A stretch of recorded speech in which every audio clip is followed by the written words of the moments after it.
set the record straight. You and me, we ain't nothing alike. Let's set the record straight. Those words you say, they hold no weight, they like. Let's set the record straight. You'll never break the... Hello everyone, welcome back to another Diecast review. If I sound a little off, I just woke up, so that's probably why. I'm trying to record a few videos before I head to work, but today we're going to start off with Kevin Harvick's number 4 Mobile 1 Richmond Race Win. Very, very cool diecast. Of course, it is absolutely caked in confetti, which is easily the best part. I love diecasts like this. Personally, I love the ones that have damage or race buildup or race wear along with confetti. That's always a fantastic mix. I know some people like just confetti or just race damage a little more than, others, but with me, I kind of like, best of both worlds. I have not seen this car out of the box, so I don't have any idea if there is damage on it. I know it's plenty confetti, but in terms of like race damage, I actually have no clue. But I did make this custom, and I, threw it up in a wave on eBay. If you want to go see that diecast review, link is in the description. If I don't forget, of course, I'm not going. Mine's not going to look nowhere near as good as Lionel's because Lionel's professional. I'm just kind of, trying to make do with what I got to work with. But yeah, so of course I had a couple different details and stuff. But I really try not to make diecast that Lionel is going to make, just because, one, I think it's a waste of time. Two, it lowers the chances of it being sold. And, I don't like, if I can do more projects, I will. But, if it's something I can hold off on, and I don't need to do because Lionel's going to do it, I normally don't do it. But sometimes I'll kind of forget that one's being made. Then I'll make it, then I'll come out with it, and I'm like, oh, I didn't know they were making it. So that's exactly what happened here. The whole point of Bottom Bag Diecast is to bring customs that Lionel does not make. That way people get a chance to, have certain cars that Lionel didn't make or couldn't offer. Just, simple stuff like that. That's why I don't like making cars that Lionel was going to produce. Anyway, once again, sorry about that. This is the Richmond car. The paint scheme isn't my favorite by any means. But again, it being a race version with all confetti makes it like 100 times better. So with that being said, let's get this diecast out of the box and take a closer look. Here's the diecast out of the box, and man, I absolutely remember it looking awesome sitting in victory lane. Unlike the Chase Elliott car we reviewed a couple days ago, I believe this confetti is correct. The colors seem to look pretty accurate, but with the Elliott one, it was just kind of too bright, I think it was, but this one is pretty much spot on, so, props to Lionel for that. Normally, they don't really mess up the confetti, but when they do, it is noticeable, but, yeah, so with the number 4 car here, again, caked confetti, it looks really, really good. I really wish we had, the confetti on the windows and stuff. I know I've said it several times, but I can't help but just imagine how good the 164 would look with that confetti on the windshield. I mean, I wouldn't care to pay a couple bucks more just to have that detail on the windshields and stuff. I mean, I really wouldn't. So let's go ahead and take a look at this absolutely beautiful raced version here. On the hood, we got Mobile 1, of course. Got some confetti kind of scattered around the hood. It's not super caked, but it's kind of like a moderately caked hood. From what I remember, the windshield was actually completely covered. So is the roof. There is a small little rectangle area where it was not covered. And that's because they put those little, promotional boxes on top of the car whenever he pulls into victory lane before he gets out of the car. And then when he gets out, the confetti shoots and all that stuff. And then, of course, they remove the boxes afterwards. And that's why there's a little rectangle just kind of chilling there. On the 4, you can kind of see it on the bottom, too. But that's why it's not completely caked. But look at that top half of the 4. You can't see it. I mean, you can barely see an outline. But for the most part, that thing is covered.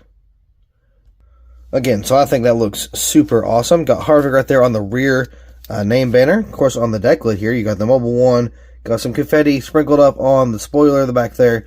Then you got it kind of sprinkled around the Mobile 1 logo. On the back end here, nothing really special. No marks, there's a couple pieces of confetti, but not a whole lot. Mobile 1, got the taillights forward. You got Mobile 1 once again, actually. I didn't even realize that. Then you got the pop rivets right here on the back of the spoiler. Looks really good. On this side, you got, let's see, Pristine Auctions, Hunt Brothers, Subway. Was that Subway? Yeah, right? I think so. Yeah, totally. Mobile 1, got some confetti there on the little top of the little fender here. Got gear wrench. Almost said good wrench. That's not what that is. Kevin Harvick got one winner sticker. And then, let's see, Ford, Mobile 1, Haas, Hot Brothers and Rush Truck Centers on the B post. Got the Pegasus there. Got some confetti buildup on the bottom of the skirt, or on the top of the skirt actually. Got the number 4 there. Got some more confetti. It kind of goes up the A post and kind of follows that side window. Got a little bit of race wear, not a whole lot, but there is some just kind of chilling right here. Around the wheel well, there's a little mark underneath the Cup Series logo. Got Goodyear there. Got some more build up, again, not a whole lot. You can see you got some confetti on the front end. One favorite thing I love about this car is like the grill. For whatever reason, I don't know what the explanation for this is, but it is packed. You can see that entire square. That's the grill opening, and it is full of confetti. It's no longer open. It almost looks out of place. It's so odd, but that thing is just completely covered and it looks really good. Of course, you got some on the splitter. Got some just confetti. Not a whole lot, but it's pretty sprinkled down there. On this side here, got some more confetti with the number 4. Then you got to kind of, you know, it's kind of sprinkled over the 4. Again, up the A post, across the name rail, all the way down to the C post. And even down the B post. But it looks like we got some little mistake here. Yeah, there's some little decal error, but it's no big deal. Don't really know where it came from. But, you know, there's a Pegasus there. Got some more confetti down on the top of the skirt. You got some kind of scattered where the Busch logo would be. And then you got Subway, Pristine Auctions, Brothers down there as well. You got some more confetti buildup right here on the shark fin. But, I mean, yeah, pretty cool little diecast here. You actually look like it has some gas, like spillage, coming from the gas cap there, which is actually something I normally do. It's almost like a trademark for my customs. I always try to have a little streak of gas, like just kind of gas residue on the car. If I'm making a custom, just, I don't know, just because I like having it, I feel like it's a little more realistic, because every time you see them take the gas can out of the car, the gas kind of spills a little bit, and I think this kind of adds a little bit more detail to the actual project. But, speaking of Harvick and custom, I'm making a 124 Harvick custom right now. It will be the 2018 Talladega car, I'm pretty sure. In the fall, it was the playoff car. Very, very close to that one being done. I think I have to add a little bit more detail and then clear coat it, put it back together, and I should be doing pretty good. I'll tell you what, though, I absolutely love these race versions. I have a full drawer, just, again, filled with race versions and raced wins. I would love to have them displayed someday, but, I mean, I don't really know, because I got a little bit of space left in my room. And I want to have some space for sheet metal, because eventually I want to buy some sheet metal to put up on the wall. And that would be pretty awesome to see. But anyway, yeah, race wins are easily some of my favorites. I give this one probably like an 8. And the only reason I give it an 8 is just because of the paint scheme's not like amazing. And there's like not a lot of damage or race buildup or anything like that. So I'm going to give it a solid 8 just simply for the confetti. Now, the paint scheme's not bad. Don't get me wrong. I mean, it's not. I'm not saying it's a crap paint scheme. It's a good paint scheme. It's just I'm not really a huge fan of the paint scheme, but I'm not saying it's not good either. So, you know, I'll give it a solid, maybe 8.5, actually, because, I don't know, I'll give it a little more credit than what I like. So, yeah, pretty good little paint scheme here. Pretty good little diecast, actually. If you are a Harvick fan and you don't have one of these, you might want to consider it, you know, considering Harvick's last year is 2023. And he has not won yet, I'm pretty sure. Yeah, he hasn't won yet. So, as of right now, I believe this is his final race win. I could be wrong, but I think this is his final one. So, you might want to snatch that while you can. I was actually about to sell his Daytona 500 win. And I realized, I'm like, I might want to hold on to that, actually. But, yeah, so here is the little paint scheme review we got going on here. Again, it's a really nice car.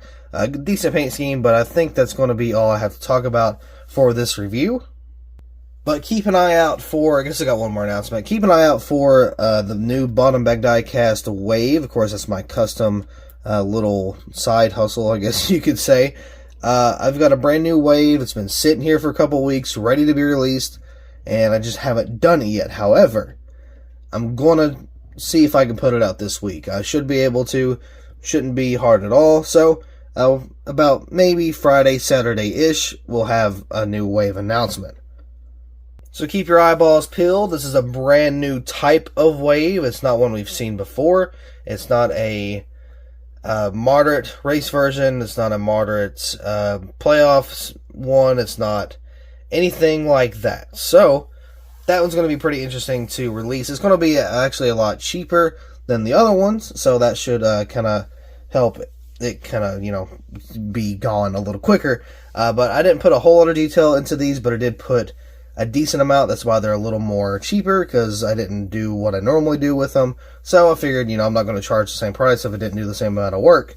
So I kind of lowered them a little bit, and I feel like those are going to be pretty fun to release. But anyway, I'm rambling on. I apologize, but that will be all for this diecast review. Thank you all so much for watching. I really hope you all enjoyed, and I'll see you in the next video.